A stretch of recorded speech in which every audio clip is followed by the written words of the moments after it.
Appu home made ഷവായി ഉണ്ടാക്കിയാല pork വെച്ചൊന്ന് കുത്തി ginger garlic സവാള തക്കാളി കുറച്ച് ജാതിക്ക മല്ലിയില മുളക് പൊടി മഞ്ഞൾപ്പൊടി ഗരം മസാല ചിക്കൻ മസാല വിനാഗിരി കുരുമുളക് ഉപ്പ് ബ്ലെൻഡ് ചെയ്തെടുക്കാം സാധനം അങ്ങ് ഒഴിച്ചു കൊടുക്കാം നന്നായിട്ട് അങ്ങ് മാരിനേറ്റ് ചെയ്തെടുക്കാം ചിക്കൻ കുക്കറിലേക്ക് മാറ്റിയിട്ട് കുറച്ച് വെള്ളം ഒഴിച്ചു കൊടുക്കാം ലോ ഫ്ലെയിമിൽ 2 വിസിൽ അടിക്കുക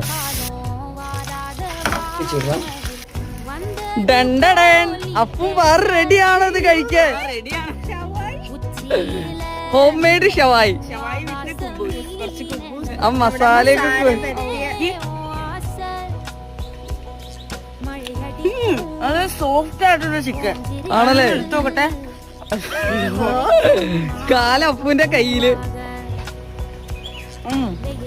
ഇത് മസാല അല്ലേ ആ കുബൂസ് വെച്ച് എടുത്തിട്ട് ഇങ്ങനെ അങ്ങ് മസാലയും ചിക്കനും എടുക്കാം ഇങ്ങനെ എടുക്കാം സ്വർഗമാണ്